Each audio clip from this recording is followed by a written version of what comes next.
로마서 9장에 기록된 이 말씀을 통해서 또 하나님께서 주시는 은혜를 우리가 함께 나누기를 원합니다. 바울은 지금 로마서를 기록하면서 복음에 대한 얘기를 하고 있죠. 어떻게 죄인이 구원을 받게 되어지는가. 사실 이 로마서 8장까지, 어제 우리 나눴던 8장까지 복음에 대한 설명이 다 끝이 나게 됩니다. 죄인들이 어떻게 구원을 받게 되어지는가, 주로 이방인들의 구원에 대해서 1장부터 8장까지 차근차근 바울이 설명을 하고 있습니다. 그래서 조금만 관심을 가지고 집중해서 읽어보면 하나님께서 어떻게 죄인들을 구원하시는지를 우리가 잘 이해할 수가 있게 되어 있는 것이죠. 그리고 이 9장부터 11장까지 이 3장의 말씀은 이방인들보다 먼저 부름을 받았던 이스라엘 사람들은 그러면 언제 구원을 받게 되어지는가 하는 것을 바울이 설명을 하게 됩니다. 특히 오늘 이제 9장에서부터 보시면요. 오늘 9장은 하나님께서 이스라엘 백성들을 먼저 부르신 이유, 그러니까 하나님의 구원 계획에 대해서 말씀을 하고 있고요. 또 이스라엘 백성들은 왜 구원에서 멀어지게 되었는가? 그러면 왜 이스라엘 백성들은 구원을 받지 못하게 되었는가? 그 이유를 설명하면서 하나님의 주권에 대한 얘기를 오늘 바울이 하게 되는 것을 보게 됩니다. 조금 이렇게 까다롭게 좀 되어 있지만 우리 자세히 보시면 충분히 이해하실 수 있습니다. 차근차근 말씀을 드릴 때 한번 이 말씀을 잘 보시길 바랍니다. 먼저 거기 1절부터 3절까지가 바울의 이 고민에 대한 얘기를 하는데요. 이스라엘 백성들의 구원에 대한 얘기를 하게 되는 것을 보게 됩니다. 바울이 복음을 전함으로 이방인들이 예수를 믿고 이제 구원을 받게 되었다면, 8장까지가 구원에 대한 얘기죠. 이방인들이 이렇게 예수를 믿음으로 구원을 받게 되었다면, 그러면 이스라엘 백성들은 예수를 배척을 했는데, 그러면 어떻게 구원을 받게 되어지는가? 그 고민을 얘기하는 것입니다. 그래서 1절을 보시면, 내가 그리스도 안에서 참말을 하고 거짓말을 아니하노라. 나에게 큰 근심이 있는 것과 또 마음에 그치지 않는 고통이 있는 것을 내 양심이 성령 안에서 나와 더불어 증언하노니, 나의 형제 곧 골육의 친척을 위하여 내 자신이 저주를 받아 그리스도에게서 끊어질지라도 원하는 바로라. 바울의 마음에 큰 근심이 있고 고통이 하나 있는데, 바울이 복음을 전할 때 이방인들은 다 예수를 믿고 구원을 받는다면 내 동족, 내 친족, 이스라엘 사람들은 그러면 언제 구원을 받게 되는가, 이런 안타까움이 있다는 것입니다. 이스라엘 백성도 구원을 받았으면 좋겠는데, 그럼 하나님이 이스라엘 백성 버린 거냐? 그렇지 않다는 거죠. 그래서 하나님의 이 구원에 대한 주권을 바울이 먼저 설명을 하게 되는 것입니다. 하나님의 구원 계획이라고 볼 수 있죠. 여러분 4절부터 5절까지 하나님께서는 이방인들을 구원하기 위해서 먼저 이스라엘을 먼저 부르셨다는 거예요. 이스라엘을 먼저 불러서 언약을 맺었다는 겁니다. 그래서 그 이야기를 먼저 하게 되는 거죠. 하나님께서는 사실 이스라엘을, 다 죄인들이지만 이스라엘을 먼저 부르셔서 하나의 모델을 삼으신 거죠. 이스라엘을 통해서 이방인들이 구원받기를 원하셨다는 거예요. 그래서 먼저 이스라엘 사람들에게 언약을 주고 하나님의 법, 율법을 주고 예배를 가르치고 제사제도를 주신 것입니다. 그래서 여러분 4절 한번 보십시오. 그들은 이스라엘 사람들이라. 그들에게는 양자됨과 영광과 언약들과 율법을 세우신 것과 예배와 약속들이 있고, 조상들도 그들의 것이요, 육신으로 하면 그리스도가 그들에게서 나셨으니 그는 만물 위에 계셔서 세세에 찬양을 받으실 하나님이시라. 아멘. 이 아멘이란 말은 진짜 그러하다 하는 얘기를 하게 된 것이죠. 이스라엘 사람들은 모든 민족 중에서 먼저 부르신 자들입니다. 그래서 그들에게 말씀으로 언약을 하셨죠. 하나님 백성 되기로 언약한 것입니다. 그래서 여러분 출애굽기 19장 5절 6절 말씀, 이게 이제 이스라엘 언약의 출발이거든요. 세계가 다 내게 속했지만, 세계가 다 하나님 것이지만 특별히 너희를 내가 선택해서 언약을 한다. 너희들이 내 언약을 잘 지키면 너희는 내 소유가 되겠고 또 제사장 나라가 되며 거룩한 백성이 되게 하리라. 하나님이 먼저 이스라엘 백성을 하나님 백성 되게 하셔서 너희들이 이방인들을 구원하는 그런 도구로 쓰시겠다는 거죠. 그런데 이스라엘 사람들이 하나님을 버리고 중간에 넘어지게 되죠. 하나님을 버리고 말씀을 버리고 심판을 받게 되는 그런 백성이 되어졌다는 것입니다. 근데 여기서 중요한 것은, 그렇다고 그러면 하나님의 언약이 없어진 거냐? 죄인을 구원하기 위한 하나님은 언약은 없어지지 않는 겁니다. 이스라엘 백성이 넘어진 것이죠. 그래서 이 구원의 계획을 하나님이 계속 이루어 가실 것을 말씀을 하게 되는 것입니다. 그래서 거기 6절에 보시면 그러나 하나님 말씀이 폐하여진 것 같지 않도다. 하나님의 말씀은 폐하여지지 않습니다. 이 죄인을 구원하기 위한 언약은 이스라엘과 먼저 하셨지만 이스라엘이 넘어졌다고 언약 자체가 폐해진 게 아닙니다. 이스라엘과 맺은 언약은 그대로 진행이 되는 것이죠. 이걸 하나님의 주권이라 그러는 것입니다.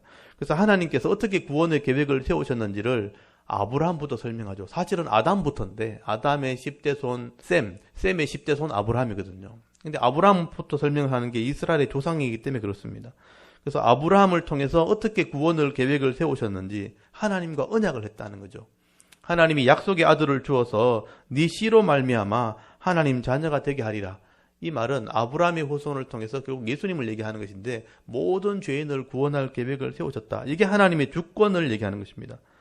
그래서 아브라함이 이스마엘도 있고 여러 자녀들이 있었거든요. 근데 구원의 자녀는 이삭과 하나님이 언약을 하신 것이다. 이게 약속의 자녀다. 이게 하나님의 주권이다 하는 얘기를 하게 되는 것입니다. 그리고 10절에도 보시면요. 이삭의 아들 중에서는 야곱과 에서가 있었는데 하나님이 야곱을 선택하셨다. 그래서 야곱을 통해서 하나님의 구원의 약속을 이루어 가신 것이다. 그래서 리브가의 뱃속에 이 아이가 태어나기도 전에 하나님이 그런 약속을 주셨다는 거죠. 큰 자가 어린 자를 섬기게 될 것이다. 하나님의 주권을 말하는 겁니다. 그래서 말라기 1장 2절에도 보시면 하나님은 야곱을 사랑하셨고 에서를 미워하셨느니라. 하나님의 주권을 얘기하는 겁니다. 그래서 야곱을 통해서 12아들이 나오고 이 이스라엘을 통해서 하나님 나라가 이루어지게 하신 것이다. 이게 하나님의 주권이다. 그래서 여러분 14절 보시면요. 그런즉 우리가 무슨 말하리요? 하나님께 불의가 있느냐? 그럴 수 없느니라. 하나님께서 아브라함의 아들 이삭을 주셨고 또 이삭의 아들 야곱을 선택하신 것은 하나님의 뜻이고 하나님의 구원 계획, 하나님의 주권이라는 것입니다. 그리고 15절부터 16절까지 모세에 대한 얘기를 또 예를 듭니다.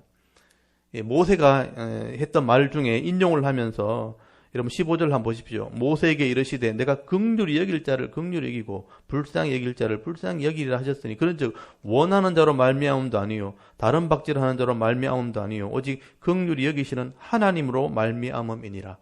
여러분 구원이라는 것은 노력한다고 내가 다름질하고 내가 인간이 원한다고 되어지는 게 아니라는 뜻입니다. 하나님의 주권에 의해서 구원이 이루어지는 것이다. 하나님으로 말미암아 되어지는 것이다 라는 것을 이야기하게 됩니다.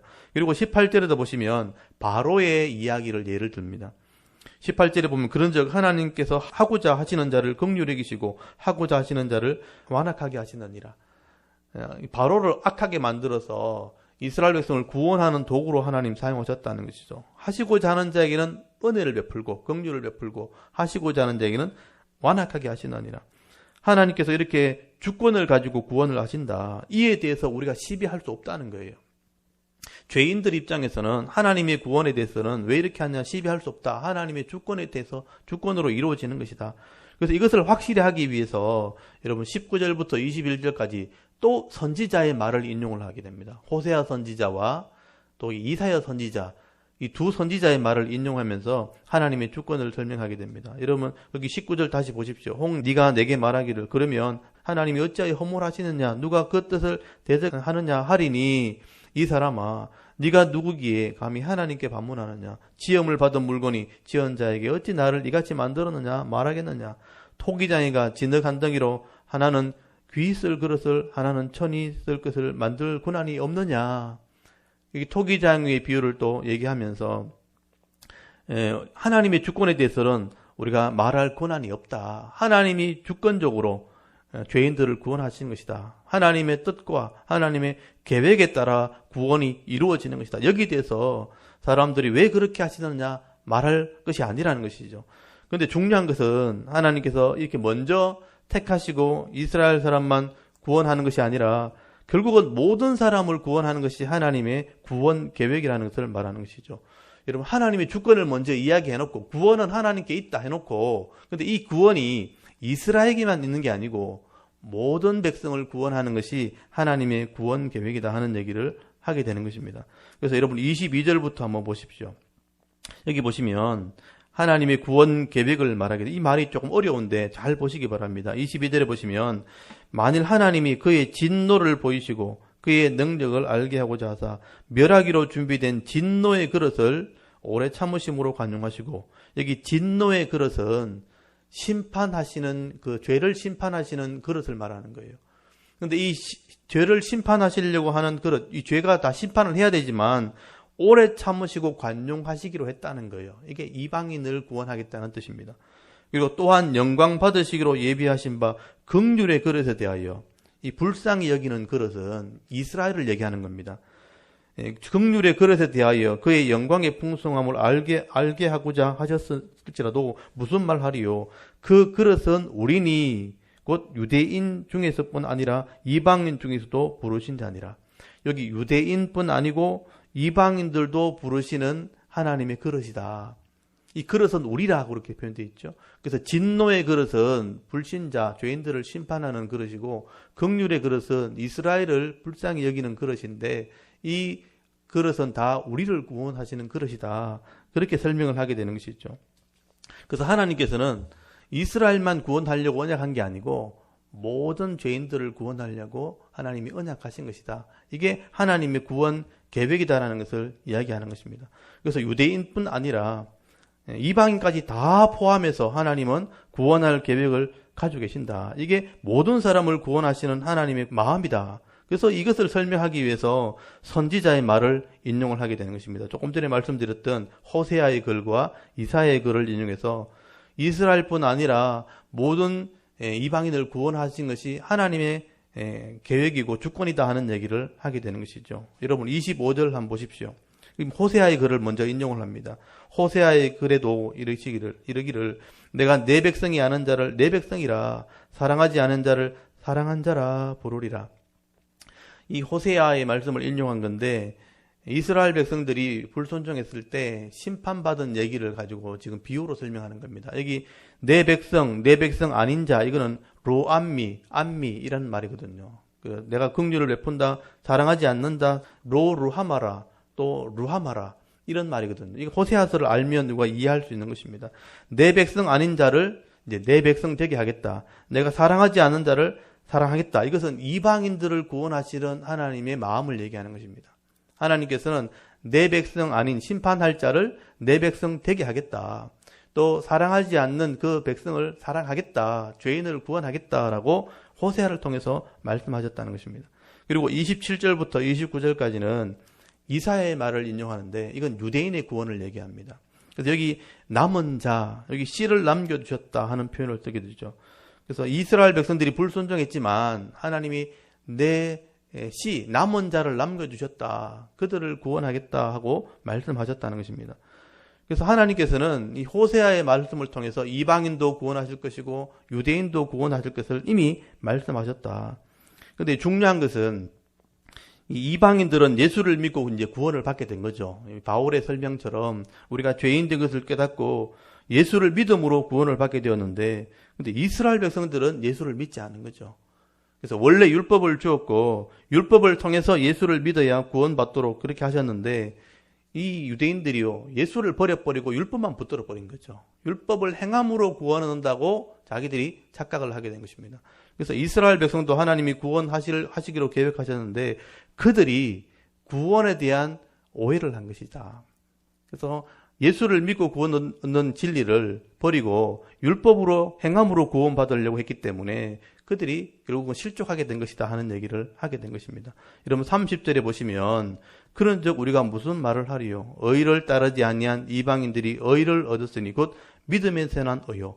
이방인들은 아예 죄인들이었기 때문에 자기가 죄를 깨닫고 믿음으로 구원을 받게 되었다는 것입니다. 그래서 이 의는 믿음에서 난 의요. 이건 이방인들의 구원이죠. 그런데 유대인들은 먼저 부름을 받았음에도 불구하고 자기 행위를 의지하려고 그렇게 구원받으려고 착각했다는 거예요. 그래서 그들이 넘어지게 되었다 하는 얘기를 하게 된 겁니다. 여러분 31절에 보시면 의의 법을 따라간 이스라엘은 율법에 이르지 못하였으니 어찌 그러냐. 이는 그들이 믿음을 의지하지 않고 행위를 의지함이라. 이게 문제죠. 믿음을 의지하지 않고 행위를 의지함이라. 부딪힐 돌에 부딪혀느니라. 여러분, 율법을 통해서 죄를 깨닫고요. 죄인인 것을 알고 회개하고 예수를 믿어야, 속죄하시는 예수를 믿어야 구원을 받도록 하나님께서 계획하셨는데, 이 율법을 구원을 주는 것으로 착각을 해버린 것입니다. 그래서 예수를 버려버리고 율법을 행함으로 구원 얻으려고 노력하다 보니까 결국 구원에 이르지 못하게 되었다. 그렇게 말씀하는 것이죠. 그래서 여러분, 죄인들이 이 율법이 온전하게 되는 줄 알고 율법을 지키려고 하다 보면 지키지 못하게 되죠. 도리어 죄가 더 쌓이게 되는 것입니다. 그래서 죄로 말미암아 심판을 받게 되는 존재가 되었다. 이게 이스라엘 사람들이죠. 그래서 구원을 준 율법 때문에 도리어 걸림돌이 되어버린 거죠. 그래서 이 걸림돌이라는 표현을 쓰게 되는 것입니다. 33절에 보시면 기록된 바 보라 내가 걸림돌과 거치는 바위를 시온에 두었느니 그를 믿는 자는 부끄러움을 당하지 아니하리라 함과 같으니라. 여기 걸림돌과 거치는 바위는 예수 그리스도를 말합니다. 하나님이 처음에 준 율법을 통해서 죄를 깨닫고 죄인을 깨닫고 예수를 믿어서 구원받도록 했는데 율법을 행함으로 구원받으려 하는 게 하나의 걸림돌이 되었죠. 그리고 예수 그리스도가 또한 걸림돌이 된 겁니다. 여러분, 예수를 믿음으로 구원을 받아야 되는데 예수를 버렸기 때문에 도리어 예수님 때문에 구원을 못 받게 됐으니까 예수님이 하나의 걸림돌이 되었다라고 표현한 것이죠. 그래서 예수를 깨닫고 믿음으로 구원받은 사람은 예수님이 도리어 모퉁이돌, 성전을 세우는, 믿음의 집을 세우는 모퉁이돌이 되지만 예수를 믿지 않으면 예수님이 도리어 걸려 넘어지게 하는 걸림돌이 되는 것이다 라고 설명을 하게 되는 것입니다. 그래서 이 유대인들은요, 율법을 붙들고 있다가 예수를 믿지 못하게 되니까 율법도 걸림돌이 되고 예수도 걸림돌이 된 겁니다. 그래서 구원을 받지 못하게 되었다라고 바울이 설명을 하게 되는 것이죠. 그러므로 우리가 분명히 알아야 될 것은 내가 죄인인 것을 깨닫고 예수 그리스도의 십자가를 믿을 때 그 믿음으로 구원을 받게 된다는 얘기를 바울이 앞으로 하게 되는 것입니다. 그래서 우리가 여기서 좀 우리의 신앙도 한번 돌아봐야 되는 것이죠. 우리도 오해를 하면 안 되죠. 교회를 다닌다고 그냥 구원받는 게 아닙니다. 예수 믿는 집에 태어난다고 구원받는 것도 아니고요.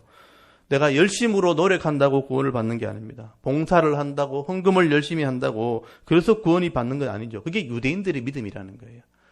우리가 이제 예수님을 믿는다고 할 때 그냥 교회 다니는 것으로 착각을 하면 안 되는 것이죠. 내 각 개인이 내가 죄인인 것을 깨닫고 예수 그리스도의 십자가를 믿고 믿음으로 죄사함 받게 되어질 때에 내가 하나님 백성 되는 것입니다. 그리고 거룩한 백성이 되었으니 거룩한 삶을 살기 위해서 우리가 말씀도 순종하고 봉사도 하게 되어지고 헌금도 하고 전도도 하고 선교도 하는 일들을 하게 되는 것이죠. 행위를 먼저 앞세워서 구원을 얘기하면 안 된다는 거예요. 예수 그리스도를 믿는 믿음 안에서 구원을 받고 난 뒤에 내가 거룩한 백성이니까 하나님 백성이 되었으니 하나님 법대로 순종함으로 성실한 삶을 살아가게 되는 것이죠. 이 순위를 바꾸면 안 된다는 것입니다. 안 그러면 유대인처럼 실족하게 되는 것이다 라고 말씀을 하게 되는 것이죠. 여러분, 내가 믿음으로 구원받게 되어지고 믿음의 사람이 되었으니 거룩한 삶을 살아야 되는 것이다. 이 순위를 절대로 바꾸면 안 되는 것이죠. 그래서 여러분, 이 믿음의 이 문제와 삶의 문제를 잘 이해하셔야 됩니다. 그래야 예수를 믿어도 의미가 있게 되어지는 것이죠. 오늘 이스라엘 사람들이 먼저 부름을 받았음에도 불구하고 왜 실족하게 되었는가? 바울이 그 이유를 설명하는 것입니다. 행위로 구원받으려고 했기 때문에, 예수를 버리고 율법을 붙들고 노력으로 구원받으려고 했기 때문에 결국은 넘어지게 된 것이다. 그래서 9장에는요, 그러면 그 넘어진 이스라엘 사람은 하나님 버리셨느냐? 아니라는 거죠. 하나님께서 이스라엘도 구원할 계획을 가지고 계신다. 그게 10장, 11장에 기록되어 있는 것을 보게 됩니다. 근데 앞으로 10장, 11장을 보시면서 하나님께서 이런 이스라엘을 어떻게 구원하시는지를 한번 볼 수 있기를 바랍니다. 하나님께서는 그래서 모든 사람이 다 구원받기를 원하시는 것입니다. 하나님을 믿지 못해서 악을 행함으로 심판받기를 원하지 아니하시고 율법을 받았음에도 율법에 매여서 행위로 구원받으려고 하는, 그래서 실족해서 넘어지기를 원하시지 않는 것이죠. 그래서 예수 그리스도를 분명히 알고 죄사함 받고 구원받은 백성으로 섬기는 삶, 거룩한 삶을 살아가게 되어질 때에 이 땅에서도 은혜와 복을 받아 누리고 죽어서는 영원한 천국 가기를 원하시는 것이 하나님 마음입니다. 이 구원의 진리, 이 복음의 진리를 바로 깨달으셔서 바른 믿음을 가지시고 하나님이 주시는 은혜와 복을 마땅히 받아 누리면서 이 땅에서 살아갈 수 있는 저와 여러분의 온전한 믿음이 되어질 수 있기를 주의 이름으로 축원합니다. 아멘. 잠깐 기도드리겠습니다.